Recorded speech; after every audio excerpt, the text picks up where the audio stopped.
touched on something, such a great point when you said that not even several decades, a decade ago, that's why chronological resumes kind of came about. So chronological is when you write all your work by date order, starting at your current employer and working backwards. That's what the typical resume would look like, because it was important to show longevity in a company or in that, at least that field. And that's how it used to be. Now it's not so much that way. The average person stays in a job field, and actually career field, for 3 to 5 years. And then they may shift and change. 3 to 5 years is not a long time. My mom stayed in a job for 50 years, one job. So that's kind of how our, we have definitely evolved to where moving jobs or getting an eclectic resume with a lot of experience is not a negative anymore. Now, how you present it, that is, you have to be, and I'm going to touch on resumes. This is a good time to do that, Tyler. Yeah, okay, we cool. pretty well transitioned to step 5. So okay, take it cool. away, Wendy. Okay. I'll just close up, but keep going.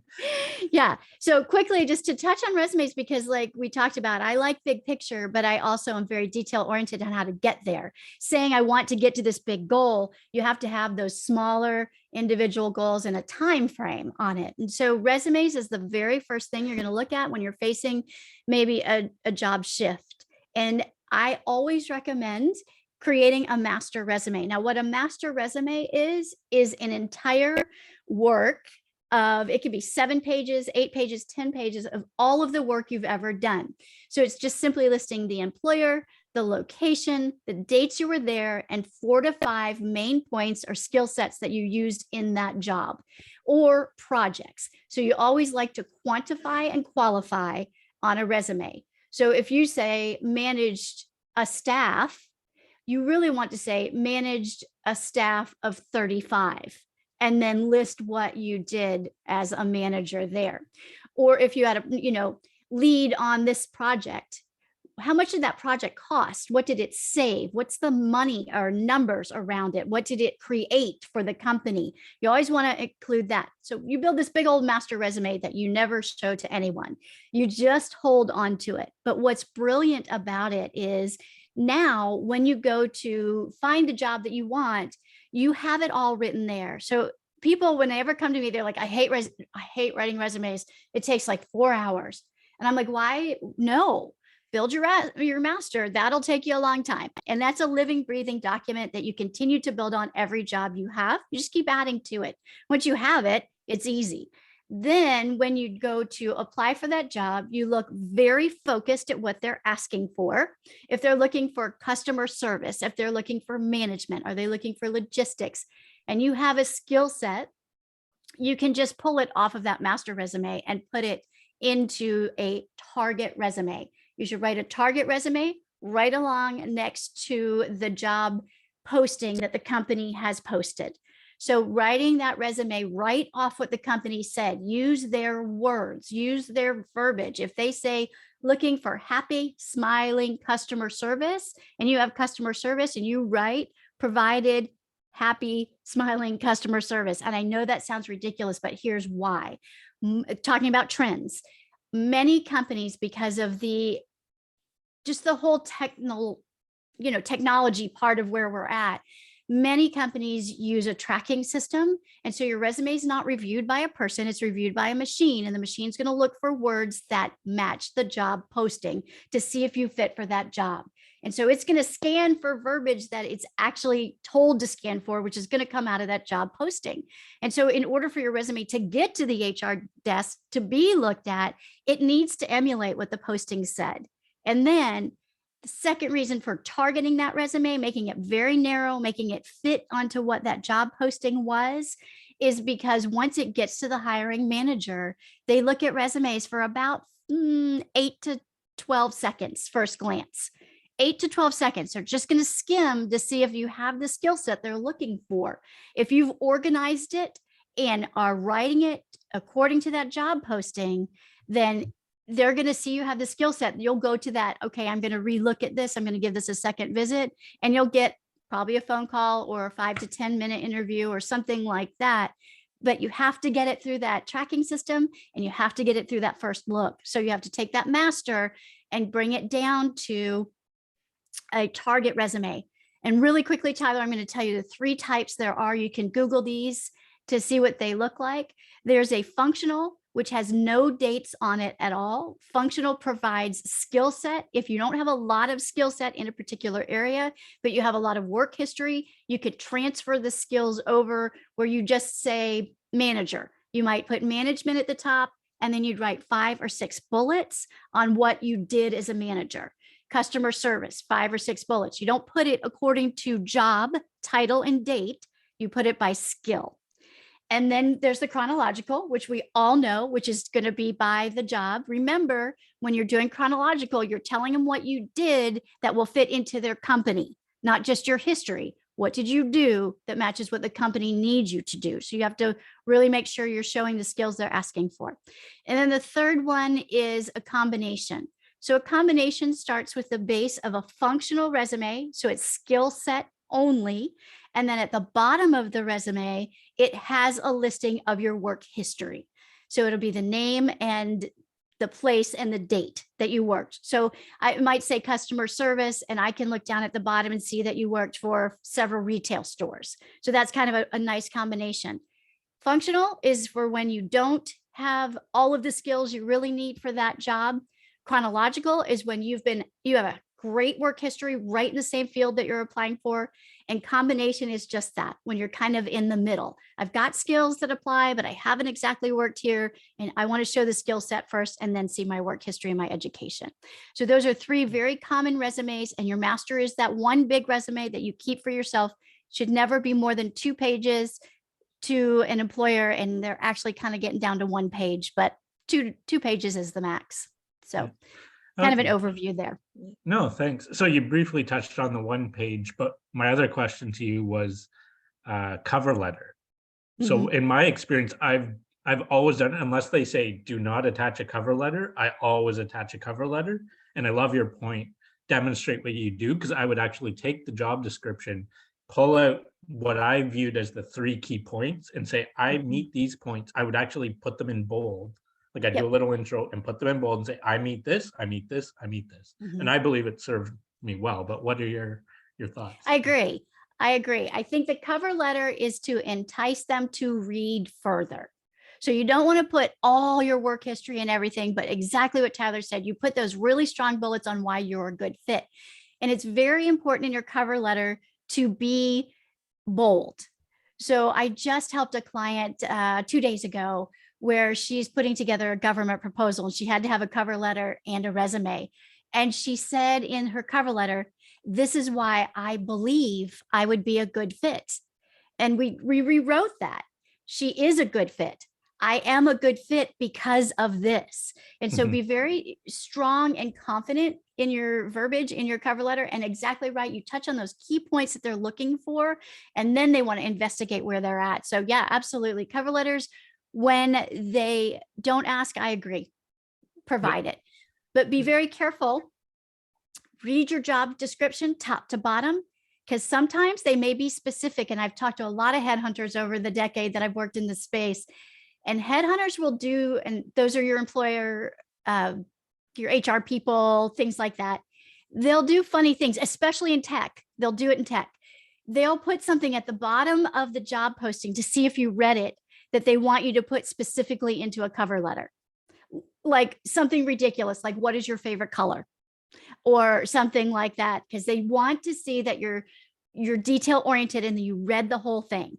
And so be very cautious in you make sure that you've read the whole thing and you understand if there's a cover letter, they might have a specific question they want you to deal with. Great tip. And yeah, and just to sort of close it off, we'll touch briefly on the interview process, but I'm saying to those point for number 5 is go get it, right? You got to believe, even if you don't have all the experience or all that, you got to believe that you can do that job and you can learn it. And I love your point where you mentioned the example of rewording the resume, right? Like you don't want to brag, or you don't want to state more than you know. You have to be truthful. Otherwise you set yourself up, but be sure that you don't hold back and that you are willing to put yourself out, because everybody else is. So you need to stand ahead. So don't be afraid to boast a little bit, truthfully, but Say, I have this, I can do this, and believe in yourself. And if you get set back, still believe in yourself. Don't take it as, and I mean, I'm sure you have some tips. So let's say you have an interview and they don't hire you. What would you coach someone on? Yeah, so I'm going to answer that in two ways. I worked with a client, and she was a great client. She was a mature lady. She had been in a very high profile position for 20 years. She didn't want that stress anymore. She went to a university and applied there. She was a great candidate for the job she applied for, and she didn't hear back for 3 months. And that had nothing to do with her. It just had, that's just was the process that university took such a long time for her to hear back. And when that happens to us, we immediately think, oh, they're just not hiring me. I'm not good enough. I didn't have a good resume. It's something about me. Yeah, absolutely. And a lot of times in talking about trends, a lot of times we're seeing a little bit of a gap where the employers are going, we need people. And people are like, I want to apply. But there's this gap in the middle that the HR departments are having a hard time getting back to the people, and people are having a hard time getting hired. This lady that I helped, we ended up finding her a whole different job before this other company ever got back to her. And so, to Tyler's point, the mindset is huge. Don't be discouraged if they don't call back, if you don't get the job. A lot of times, and this is why networking is so important, 80% of jobs are filled because somebody knew somebody in the company. They networked into the company. So they knew someone that worked there. They knew someone from LinkedIn. It's so important that when you're looking for a job, you talk about it, because you never know who you'll meet in the grocery line or at the bank, or something like that. And that's networking. So, oh yeah, I've been looking into this field. I'm very excited. I'd be looking for that job. Tell that to people, because that networking, that 80% to get into the company. So a lot of times jobs are posted and they may already have a candidate, but they had to post it. So you have to take that all into consideration and not take it personally when you're out looking for a job. You might get a lot more no's than yeses, but sometimes it doesn't have anything to do with you. It doesn't, it could be, yeah. It takes one yes. Right. Yeah. It only takes one. Yeah. So that's super important to remember, and being just very confident in, do you want to jump into interviews now? Do you want to talk about that real quick? A couple quick points. I know we've gone for a fair bit, but and okay. I'm sure, as you can tell, Wendy's got quite a lot. But yeah, if you want to jump in, sorry, that was an accidental key hit. So oh, that's okay. A couple keys on the interview, and then we'll wrap up. Yeah, well, I'll be brief, which is tough. So interviews. No worries. Yeah. You have to be ready for phone interviews. Many times now, companies are calling and they don't tell you. And so you can be very honest if you're in the car and you're driving and they're like, hey, we just want to take a few minutes to talk to you. That's an interview. They are just, they're doesn't matter. You know, it doesn't sound like an interview. And you can very much say, you know, I'm driving, can we reschedule, or things like that. Be ready to answer your phone, because a lot of times people don't answer their phone because they don't recognize the number. So you got to do that. Interviews many times are going to be just like that. This in video now. So you might get a phone interview and then a video and then maybe an in-person. Be very cognizant of, be professional in your video interviews, your backgrounds, be very cognizant of what's going on in your household at the time, and be dressed for success from head to toe. I've had headhunters say they've made people stand up so they could see their full outfit. Did they have shoes on? Did they come to the interview prepared? So be very aware of that for your interviews. And then, as we've been talking about, know your skill set. If you wrote that resume off of the job posting, that's what they're going to talk to you about. So have a story for everything that you wrote on that resume. And we call it STAR, which is situation, task, action, and result. So what is the situation I was in? What was the task I did, the action, and what was the result? And that can be very quick 1-minute answer to most questions. And then the last tip I'll give you is the question that comes up a lot. There's two: tell me about yourself. And the other is tell me a weakness. Tell me about yourself is supposed to be professional only. You don't have to go into that you have 5 kids and 2 dogs and this is what you do. It should be on your professional level and just kind of highlight where you've been and what you've done. Yep. And then the last one, what is a weakness? We all have weaknesses. You don't want to say, I don't have any, because we all do. But the key there is to turn your weakness into a positive. So for me, for many years, I worked a lot. I would work 60 hours. I would put a lot into that.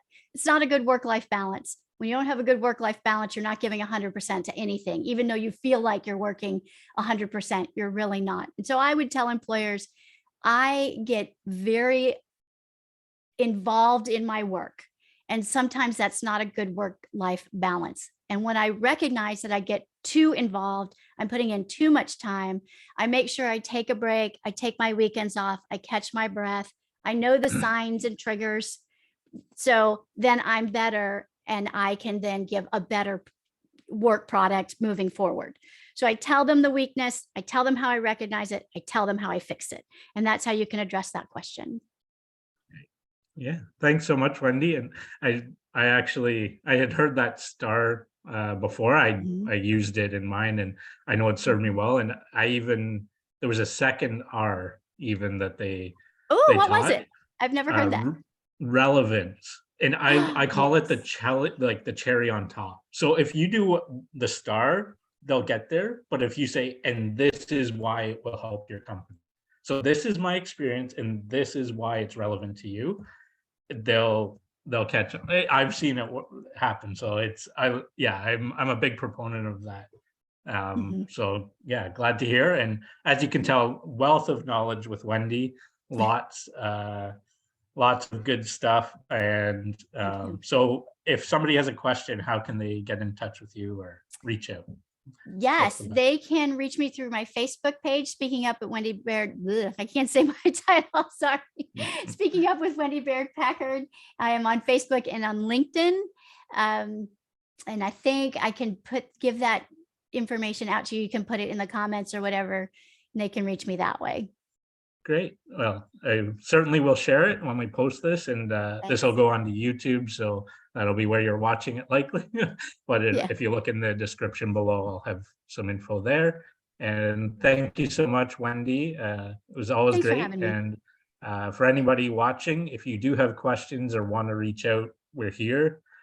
For me, you can just go to my website. You have the address at the bottom of the screen there. Even if you just click Financial Freedom Session, it takes you to my calendar and booking page, and you can just book right there, links directly, free of charge. It's just an initial consult. So I just say, if you're feeling fearful, you're feeling anxious, don't. Take some precautions, get that emergency fund built, go on offense now. And then if it does happen, take that breath and then really look at what you want out of your life. Turn it from that crisis to the opportunity. You can do it. And I'll have another hope session December 22nd, it looks like. I won't share exactly right now, but I'll just give a little teaser that I've got some big things coming up in January, February. So if you're sitting there saying, I want to build an emergency fund, but I don't know how, I would suggest you tune in on the 22nd. And I'll give you a little preview of some things coming in January. So everybody have fun, enjoy the Christmas season, enjoy some shopping, but do in moderation. Remember, you have a choice. Keep the balance. Balance in life is good. And thanks so much, Wendy, and all the best to you.